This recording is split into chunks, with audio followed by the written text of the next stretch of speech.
Hello Minecraft fans, welcome to 1.19, the wild update, which has finally released on this day exactly, and this is a great video, and I'm going to be telling you everything that is going to be showing up in this update, every possible thing you need to know about this update. We're going to go over the entire changelog, so let's go. The first thing to look at is this new Mangrove Swamp biome. This is the new Minecraft Swamp biome, but it is not replacing the old one. The old one still exists, but this one also exists now alongside it. This is a really cool biome, and here are the features in it. We have these mangrove trees, which add a new wood type, which, believe it or not, is called Mangrove Wood. Here is what the logs look like. Here's what the mangrove planks look like. The mangrove pressure plate, the mangrove button, the stair, fence, slab, full wood block, full stripped wood block, stripped log, sign, boat, fence gate, door, and trapdoor. This is the whole mangrove family, except for one thing, which we're going to be showing you later because it's actually a new feature. Mangrove trees also grow with roots, which come down in 4 different directions, coming down from the trunk of the tree. They have vines on them, and these roots can also generate with moss on top of them like this. These things right here are called Mangrove Propagules and act as saplings that hang from the bottom of a leaf. You can get these by bone mealing the leaf, and these can be planted above ground and also underwater. The Mangrove Propagule has 5 stages, which can happen as soon as you bone meal it. When you bone meal a leaf, you'll get the first stage of Mangrove Propagule, but these propagules have 5 stages. So that's stage 1, 2, 3, 4, and 5. And this is how long it is. And with this, you can harvest it with your fist, and it will drop. It didn't drop because I'm in creative, but that's just how it is. If I was in survival, that would have dropped, and then you can plant it on any normal grass block. You can also acquire propagules from the Wandering Trader. Mud is another new block that is specifically generated in this biome, and it replaces all dirt in this biome all the way down to stone. When walking on mud, you sink slightly down into the ground and you are slightly lower. You can see there's a little bit of a lip between the mud block and the grass block. This effect is similar to soul sand and how you sink down in that, but unlike soul sand, you do not slow down at all when walking on this. You only get the sunk down effect. If you want to acquire mud for yourself, all you have to do is take a water bottle and right-click dirt with it, and you will get your new mud block. This is a way to farm dirt, and this can also be done with a dispenser. What do you do with this mud, you ask? Well, you can take it over here into a crafting table and combine it with wheat and get packed mud. This is what packed mud looks like. Packed mud can be used to craft mud bricks, which can be used for slabs and stairs and all the other variants of things that you would expect a normal brick to have. Another thing you can do with mud is place it on top of a block with pointed dripstone, and it will eventually turn into clay. I have the random tick speed up, so this is happening about 100 times faster for me, so this will happen 100 times less for you. As you can see, this is a random thing. It is not a set amount of time, so some of these are happening before others, and all you need to do, it does not matter what this block is as long as you have pointed dripstone, basically draining the water out of the mud. The new swamp biome is also bringing us a new mob, which is the frog mob, which can also be found in the normal swamp biome too. Frogs have some amazing visuals and sounds, and they can walk and jump on land and swim in the water. Frogs will also eat baby slimes, which will drop slime balls when they do so. The same is also true for baby magma cubes, and instead of dropping magma cream when this happens, they will drop a new block called the frog light. This comes in 3 different color variants. The first one is ochre. There's also verdant and pearlescent. These are the different kinds, and the question is, how do we get these different colors of frog light? Well, you see, they're dropped by different colors of frog, but how does one get different colors of frog? Well, you see, a frog will become a different variant of frog depending on the biome it's born in. So if you're born in maybe a super warm biome, you will be a white frog. See, the frogs over here we have in a normal biome are orange, but the frogs we spawned in this warm biome are white. And you see a frog born in a cold biome will also be bright green. Now, how do you get these frogs to spawn in different biomes? Well, the way you do this is you take 2 frogs and you breed them with slime balls because they eat baby slimes, you know. And then they will look at each other for a second, and then one of them will go out and lay some frog spawn in the nearest water source that it can find. So if we watch these guys, one of them should be going to a water source. And you can see as soon as he gets over here to the water source, there will be some frog spawn right here. Frog spawn looks like this, and after a few minutes, this will hatch into a tadpole. This is what a tadpole looks like. It is very small and very cute, and these do not survive on land. They will flop around and try to get into the water just like a fish will. After a few minutes, a tadpole will hatch into a frog, but the best way to transport these is with a bucket. You see, if you come over here with a water bucket and you right-click the tadpole, you now have a bucket of tadpole. And what you can do with this is then maybe transport it over here to your warm biome, dig a hole in the ground, place it here, and eventually this will grow up and be a frog. And this frog will then be whatever color the biome it's in believes him to be. So that's all there is to say about this incredibly content-filled mangrove swamp biome. But there is also a new biome to look at, and this is the deep dark biome. And this, you might recall, is the area we started the video in. And you can see it's very bright in here. That's because I have night vision. This is what it looks like without night vision, and you can see it is super dark and super eerie. But there are a lot of new things that are actually added in this biome, even though you can't see them right now.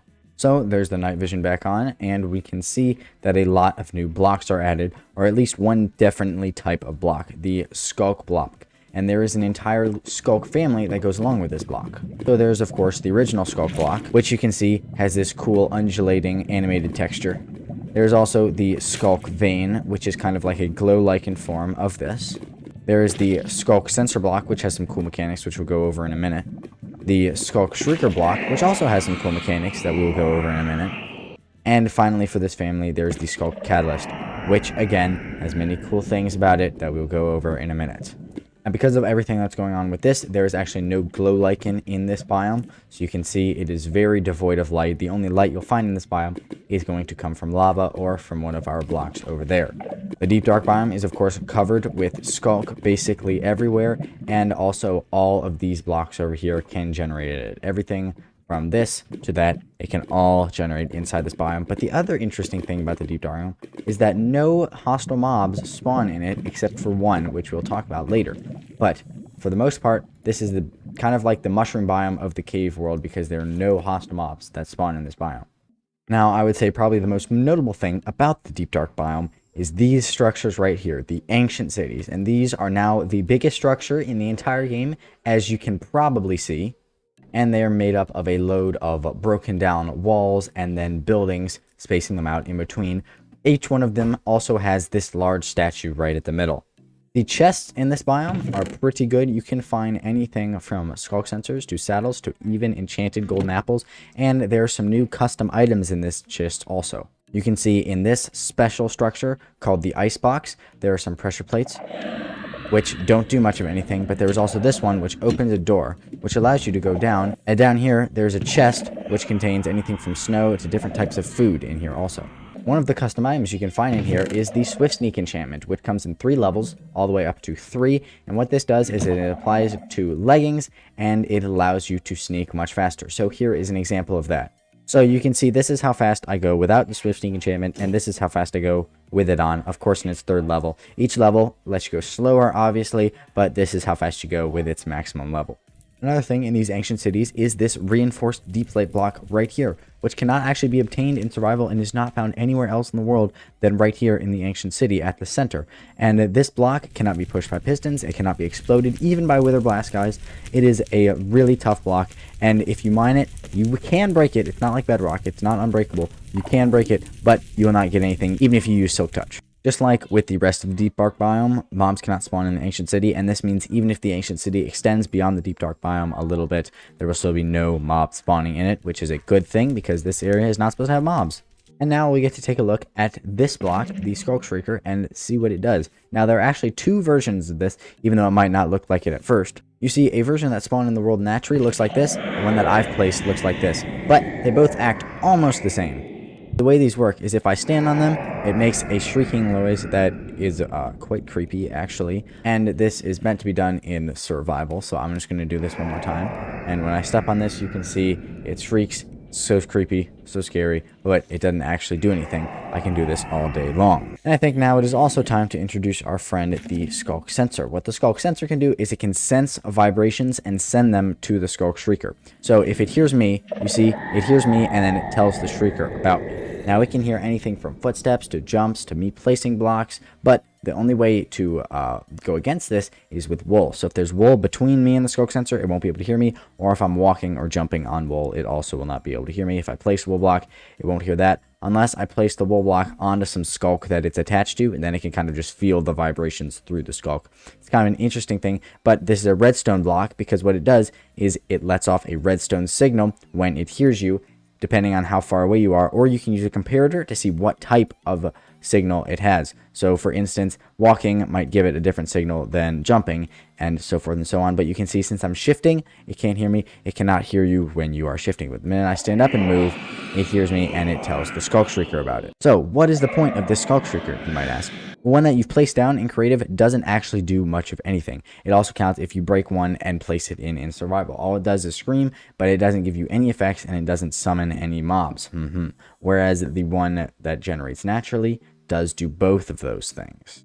So you see, if I was over here in survival mode and I went and activated one of these, it sent out the squeaking sound, but then it also gives me a new effect called the darkness effect, which changes everything to moody brightness, and then it also causes the light to pulse. Now, since I have night vision, this actually isn't very scary right now, but if I didn't, this would be absolutely freaky.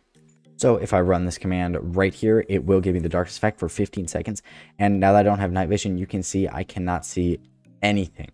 It is basically completely dark. And if you see, if I go into my video settings, I have my brightness all the way up. So this is legit as much as you can see. And even if there's a torch like right next to me, here, I'll show you. So if I run this command again in this area, you can see this is a very well lit area, but then you can see when it pulses, it gets super dark. And like looking out over here, like this corner is not completely black. This is incredibly well lit by this torch that's right here, but it gets pitch black when this happens. This effect is very creepy, especially when you're out in that deep dark ancient city back there, experiencing it for yourself. Now, there's one other thing that Skulk Shriekers can do besides screaming and giving you the darkness effect, and that is to summon the Warden Mob, which is an insane new mob that I'm sure you've heard about at this point because it's been all over the Minecraft community. But here, let me just spawn it in and show you what it's like. If I stand on this Shrieker right here, you should be able to see it spawn in.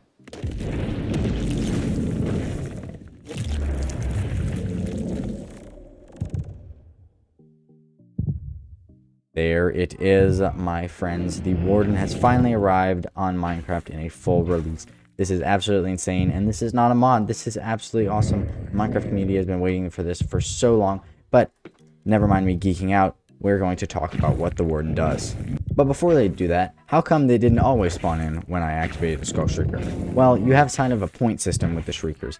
So whenever a Skulk Shrieker hears you, it will kind of add a point to your system. And once you get up to 3 or 4 points, then it'll spawn in a Warden. And after every 10 minutes or so, it'll detract a point. So if you go a while without angering one of these things, then the Warden will be set back to 0 and you won't have to worry as much. But the Warden himself is a beast, but we're going to talk about him in a minute. Because there's actually some more loot to check out in this ancient city, which is this item right here, a music disc fragment for disc 5. And combined in a, and if you take 9 of these and put them together in a crafting table, you'll get the music disc 5. And it is a super creepy story of kind of the Warden and the player's interactions. But I'm not going to make you listen to it right now because you can listen to it for yourself now that the update is fully out. Just know that it is indeed there. Now another item that can only be found here in the Deep Dark is these Echo Shards, which can be put together to make an Echo Compass. And yes, I did just spawn another Warden in by opening that, but it's fine. He's not bothering me because I'm in creative. Haha. So if you go into a crafting table and take these and surround a compass, you'll get a recovery compass. And you can see this one isn't pointing anywhere specific right now, kind of flipping out. But what it does is it reports to the last place you died. So if you died somewhere, it'll point towards that spot so you can go and find your items. Now, the way this works is it's not useful for hardcore players because they, of course, don't die in their worlds, but it is useful for everybody else. And right now, since I have not died because I've been creative the whole time, this compass is not pointing anywhere. I think now is a good time to explore what some of the other Skulk Blocks do. So this is a Skulk Catalyst, and what this does is any mob in its presence will not drop any XP. And you can see I got an achievement there. But any mob in its presence will not drop XP, but what it will do is it'll cause Skulk to spread. Now, when any Skulk block is broken, whether it's the Catalyst or the Skulk Vein, it will drop XP. Unless you break it with Silk Touch, in which case you won't get any XP, you'll just get the block itself. I didn't mention that earlier in talking about that because we are now exploring that now, but all of these blocks will just drop XP when you break it in survival. Now, this means that even if this mob near the Skulk Catalyst wasn't killed by a player, which of course it is right now, it will still cause the Skulk to spread. So if it, say, falls from a height, it will still cause the Skulk to spread, and then you'll be able to harvest the XP later by just mining up these blocks. This is a new option for things like piglin farms, because then you can drop them and they won't drop XP, but then you can mine it up later and you will get all the XP you would need. Now, the way this works is sometimes after a while, the Skulk gives you less XP, so the longer it's been in the world, the less XP it gives you, but this counts for all the Skulk in your world. So if you went in survival and decided to mine all of this up, you would get a load of XP from that. It's pretty cool. But the most obvious thing that the Skulk Catalyst does is it spreads the Skulk itself. And it does it generally in the direction of where the mob dies. You can see it spread over there. But if I did another one right here, it might spread up somewhere else, spreading down this way. And you see there's a bubble effect. That bubble effect can travel for hundreds and hundreds of blocks out, but it gets weaker and weaker the farther away from the catalyst it goes. So you can use this kind of stuff to spread Skulk as far as you really want, but it is only going to work for so far before it ends up just kind of fizzling out before it gets there. So each bubble effect gets a certain amount of XP assigned to it, and it'll just kind of randomly travel around trying to find blocks to change into Skulk. So if we got this entire room covered in Skulk, it might travel up the walls, or it might travel down out here, which I might be able to show you here. So you can see down here is right next to my Skulk Catalyst, and up here at the top of this, I have a dispenser that is repeatedly sending out things. So if I fill it up with zombie eggs, you can see zombies will start spawning and falling to their deaths, and this is causing the Skulk to spread. And you can see it's spreading all over here, and these bubble things can keep going because they'll just get XP added to them, and they can spawn in things like Skulk Sensors. They won't spawn any more Skulk Catalysts, but they will spawn in Sensors, and they will spawn in Shriekers, but the Shriekers they spawn in will not be able to summon Wardens or give you the Darkness effect. And you can already see this entire room has been converted, except for maybe a little bit on the ceiling, but it's just going to keep doing this.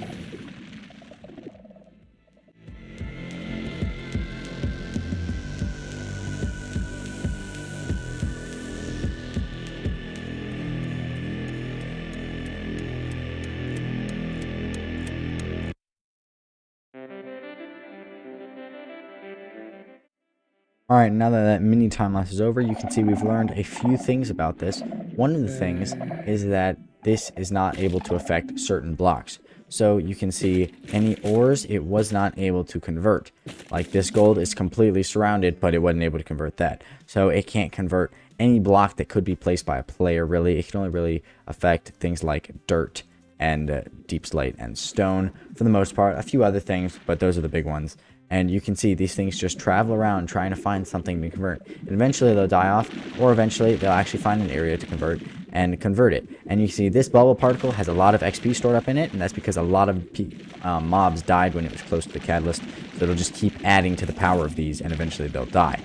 But you can see this one is definitely going for a while, and yes, it did just spawn in these Shriekers, but you can see the souls inside are definitely dark, not light, which means that they cannot spawn in any wardens or give you the darkness effect. Another thing to note about Skulk blocks is they have a very low blast resistance. With the only way for Skulk to spawn in is when a mob dies, it gives you kind of a grim look at what the ancient city is and what caused it to be here. But it is now y'all's favorite time. We get to now talk about the Warden, which I know is everybody's favorite mob in the game, and it doesn't scare anybody at all. If you didn't catch the sarcasm in my voice just now, then I'm very sorry for you, because many people are scared of this mob, and I am definitely one of them, because, I mean, look at this. It is 4 blocks tall, although its hitbox is nowhere near as wide. It is still 4 blocks tall, but it is only 1 block wide. So it can actually fit into a 3 block tall, 1 block wide gap. So if you are using one of these to tunnel away from the Warden, don't, because he will still be able to catch you, and it'll look very scary, him attacking you down this very narrow hallway. Now, the Warden is also able to give you the darkness effect, just like the Shrieker. So the Warden acts just like a Skulk Sensor in the fact that it can't see, but what it can do is hear. So making a vibration will be able to tell it where you are. Now, of course, this is not working creative, and you can also see after a few minutes of not seeing anything, it will dig down in the ground and go away. So you can see if I go into survival and spawn him in, he will not be able to hear me when I'm sneaking, but he will be able to give me the darkness effect. But the second I make a vibration, you can see he hears that and then goes to wherever the vibration was. Now, the more angry he gets, the more faster he moves until he roars at you and then targets you. And once he roars at you, there's basically no escape. So you can see without night vision or the yeah, just without night vision, you can see how absolutely creepy this guy is. And you see he's also sniffing, so if you stay in the same spot for too long, he will be able to find you whether or not you make any vibrations or not.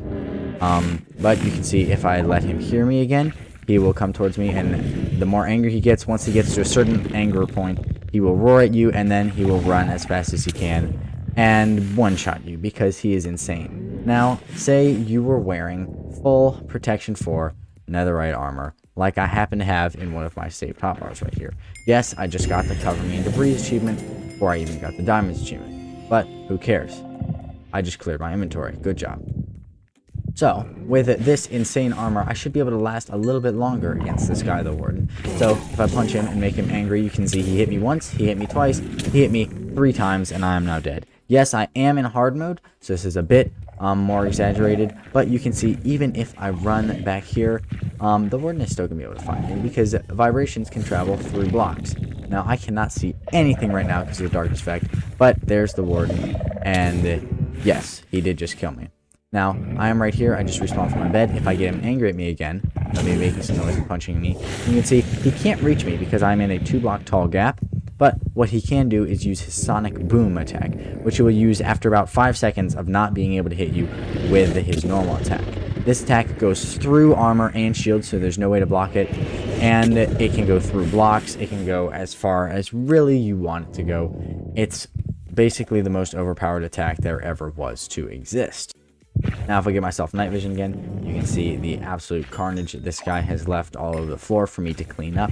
But he is an insane mob, and after a few more minutes of not hearing anybody, he will just go back down under the ground and wait to be summoned by another Skulk Shrieker. Now, another way to get this guy angry at you is to bump into him, so if you physically run into him, he will notice you and roar at you and then come running at you. Now, Wardens can appear anywhere. They can appear in these ancient cities, but they can also appear in just the normal deep dark biome like we have over here.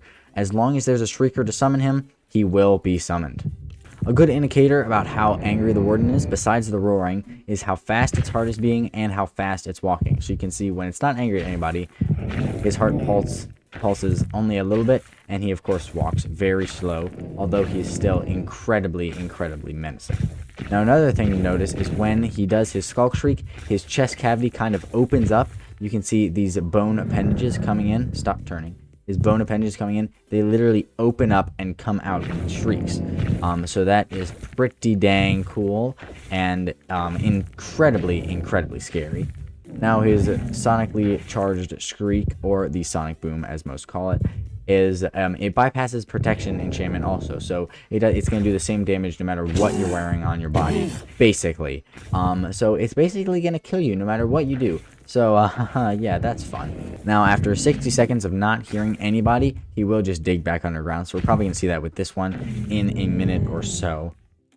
But if it's stuck in a liquid, like say in water or in lava, it will just despawn instead of doing its whole digging animation, because that would look really weird in water or lava. But it is fire resistant, so lava cannot hurt him, and he floats in water, and he also sort of floats in lava, so you can't sink him in a lava lake, or you can't sink him in a water lake, I guess. But what you can do is if he's in water, he floats up to the top, so you could just swim down at the bottom, but then he'll do his sonic boom and you'll be dead anyways.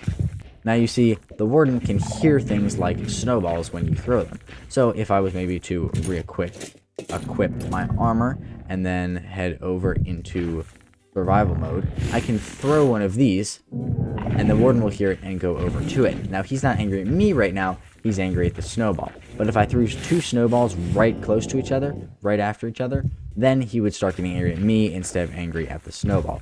So let me just go ahead and kill myself really quick via the Warden. Again, this man is absolutely insane, and head back into creative to show you a few more things.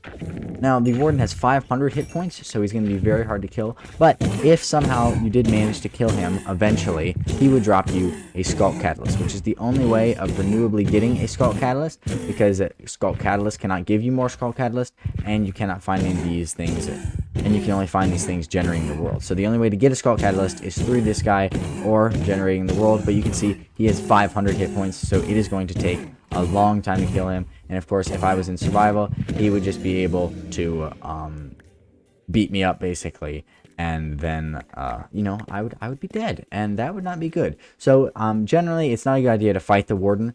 The only point of this Skulk Catalyst is, so now theoretically it is a renewable source. Now, just like with the Skulk Sensor, the Warden will not be able to hear you if you are sneaking, and he will not be able to hear you if you are on wool or carpet blocks. Now, if you're on wool and standing and use a bow or eat your food or something like that, the Warden and Skulk Sensor will definitely be able to hear you then. But if you're sneaking, then those things won't be able to hear you. So wool does not do everything for you, but it does most things for you. And you can run and sprint jump on wool, and he won't be able to hear you. So you're completely safe when you're on these, as long as he doesn't smell you, because of course the Warden does have smelling. So that would not be good if it happened. But as far as the hearing and the vibrations go, wool does protect you, and so does carpet from all of these things. Another thing to note about these massive ancient cities, yes, that's my crafting table right there, is that the one at the center always has something different in it. This one has a chest. Well, it doesn't always have, but there are like 4 or 5 different variants. And you see this chest? This chest gave me a golden apple. If I eat this right here, you can see something may or may not have happened down here at the bottom. It didn't, but that's probably because I did something wrong.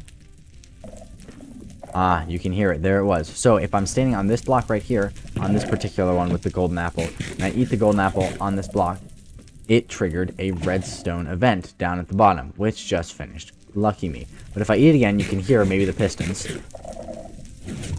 Yes, did you hear those pistons? You see, down here in the bottom of each of these, there's a bit of a redstone lab going on, which is a super, super cool feature. It adds a lot more lore to these ancient cities.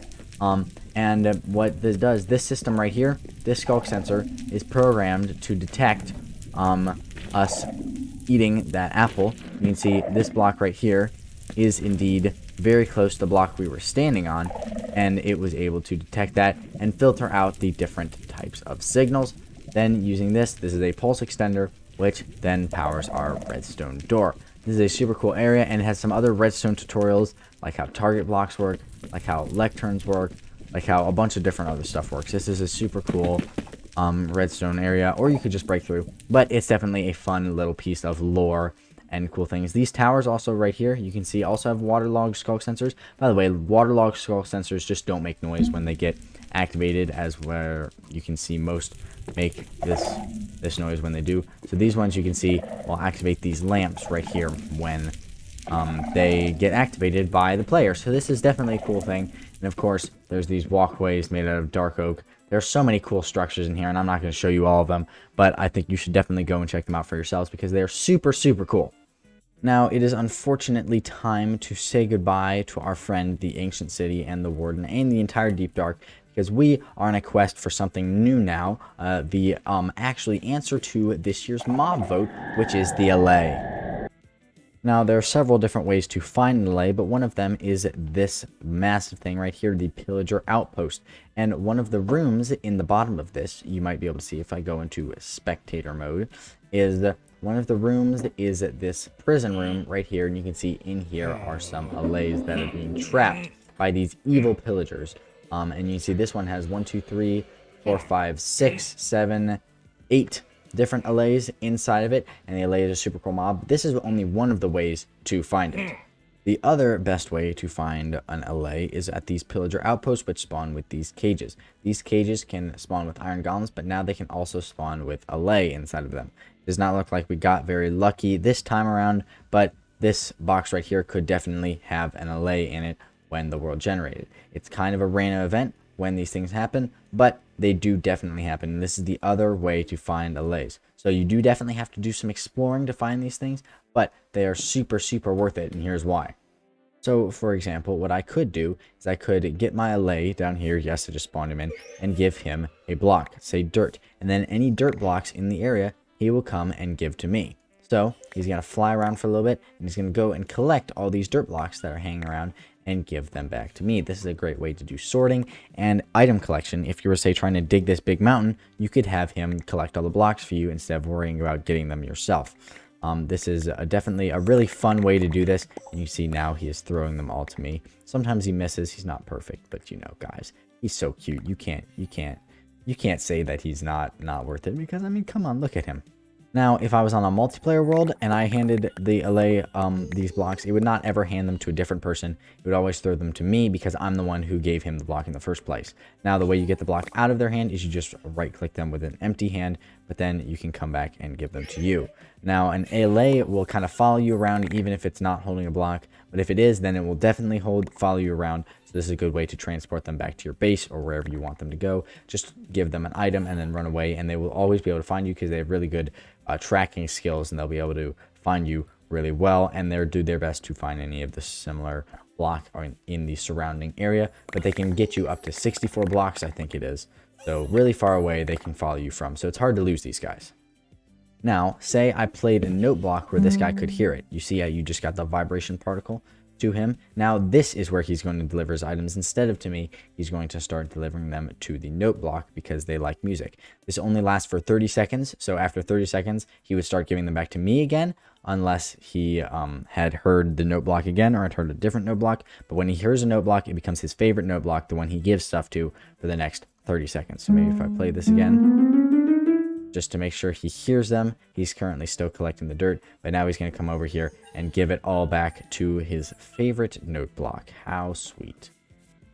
Another thing to note is, since I gave the allay his item, maybe you would be worried that when you're digging you might be able to hurt him. I cannot hit the allay. I cannot punch the allay when he's mine. Now, if I was to take the item away from him, then I could definitely hurt him and damage him. But he has regeneration, so even if I punch him once, it's not like he's going to die if I punch him too many times. He's already probably regen those hearts that I did just now back again and fixed himself. So that's definitely a good thing. The allay, it's definitely hard to kill allays, and you would never want to because there's a limited amount of them in your world. You have to save them. Now, that is unfortunately all there is to say about the allay for right now, but it's definitely a cool way to do a sorting system or something else like that. Definitely a really fun mechanic that I'm sure a lot of you will want to hang out with. But the next thing is coming back to that first thing I said we missed something about the Mangrove Wood. Well, now I'm going to show you what that is. And yes, guys, you guessed it. The next thing is, of course, boat with chest, as we saw in Minecraft Live 2021. This is what they all look like, including the Mangrove version. And the way these work is if you right-click them, you get in them. But if you shift right-click them, you can see their inventory. If you open your inventory while in them, you will also see the chest inventory. And this is just how these work. Now, these do interact with hoppers, so I could use hoppers to push items into these and push them out of these, and it works throughout the entire hitbox. So as long as the hopper is pointing into this hitbox or underneath this hitbox pulling out of it, it will be able to interact with it in that way, which is super, super cool. But these are the things that you have, and these are, of course, crafted with just a chest and a boat in your crafting table or inventory, and when broken they also drop a chest and a boat. So this is kind of an undoable crafting recipe, but it's fine because I mean it's not that big of a deal. It's just some wood. Definitely a renewable resource, but just so you know, once you craft these things you can't really uncraft them. But of course, if there are items in the chest when you broke it out, then the items would of course fall all over the place. So you can see there they are right there. That's just how it works with these things, but it's still a pretty cool feature. Now, opening one of these in the presence of piglins will also alert them, just like opening a normal chest, even though there should never be a boat in the nether. That's a chest boat, at least. I can see people like boat clutching or whatever they do these days. Piglins will get angry at you if you open these in their presence, so don't do that, guys. It's really not that big of a mistake to make. Now, here we are getting near to the end of our list for things today. But there's one last thing we need to discuss, and that is the goat horn. Look at these guys. Some now goats can spawn in with just one horn, as this guy did. I actually got kind of lucky. Wow, 2 of them did? That is actually really rare. Okay, so rarely a goat can spawn in with just one horn. Most of the time they spawn in with 2 horns. Another one. Good grief. Sometimes they can spawn in with just one horn, and when a goat rams a block like wood or stone, something that naturally generates in a mountain biome, it will drop one of its horns and become one of these one-horned goats. Goat horns can also be found in pillager outpost chests, which is why I'm still here, and they make different sounds. There are many different types. This one is called a ponder, but if you searched up goat, you can see there are 8 different types. 4 of these are dropped from screaming goats, and 4 of them are dropped from normal goats. And again, the way you get these is convincing a goat to ram into an item such as a log. Now, the point of these goat horns is that they can be heard from very far away. So if there is a player super far away from me and I played this, the player would still be able to hear me. So this is very useful for multiplayer servers and a very kind of fun way to interact with other people. Now, there are also a few new advancements in this update, but I think I'm going to let you guys figure those out for yourselves so that I don't end up spoiling, or you could just go and look at the end of this video at the changelog. It has those all listed, and there's also some predictability of randomized events that have been changed, some technical features, you know, all that good stuff. So that has also been changed.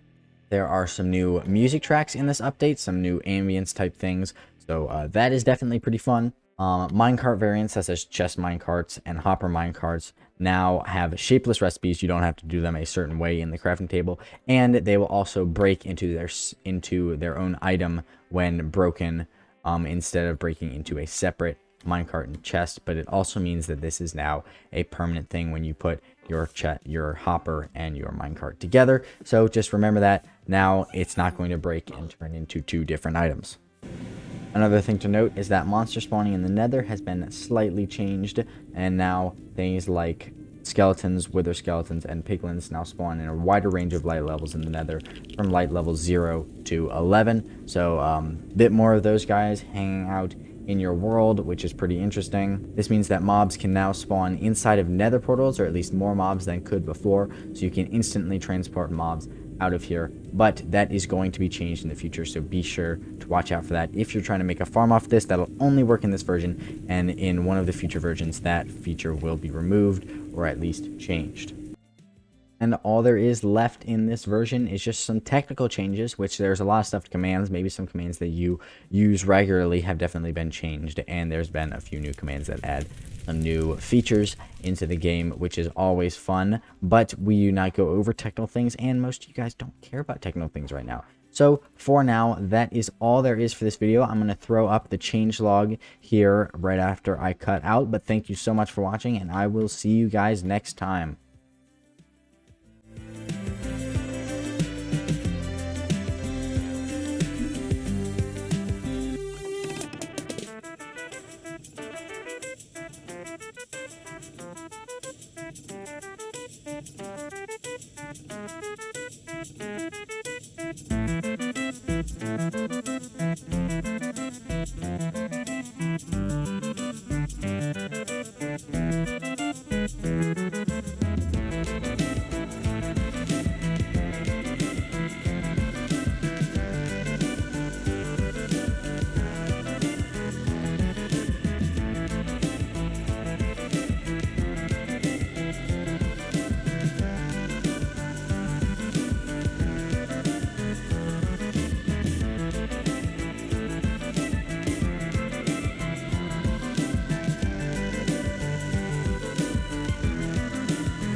What'd you say?